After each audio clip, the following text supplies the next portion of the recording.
Ako si Allen Capuyan, 36 or 36 years na naglilingkod sa ating bayan. Ang unang priority program na nakikita ko ay magkaroon tayo ng mga batas na isinulong ang People's Agenda. Kung ano ang sectoral agenda ng bawat sektor ng society, lalong-lalo na ang marginalized sector o nasa laylayan, ay ating protektahan at ito ay isulong. Pangalawa, meron tayong tinatawag na National Security Interest, National Security Strategy at saka National Security Plan. Dapat yung mga batas na ilalabas natin ay kinukonsider ano ang implikasyon nito sa seguridad ng ating bayan. Ibig sabihin, protektado ang ating bansa, protektado ang mamamayan, at nagkakaisa ang alintuntunin na siyang inilabas natin na batas.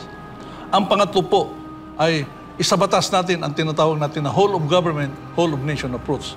Tama nga po, meron tayong 3 branches of government at meron tayong tinatawag na check and balance.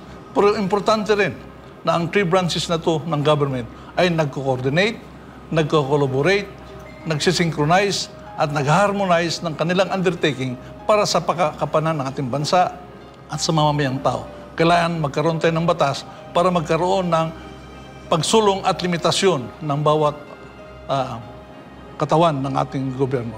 So yun pong tatlo ang aking isusulong sa pagpasok ko sa Senado kung mabigyan po ng pagkakataon.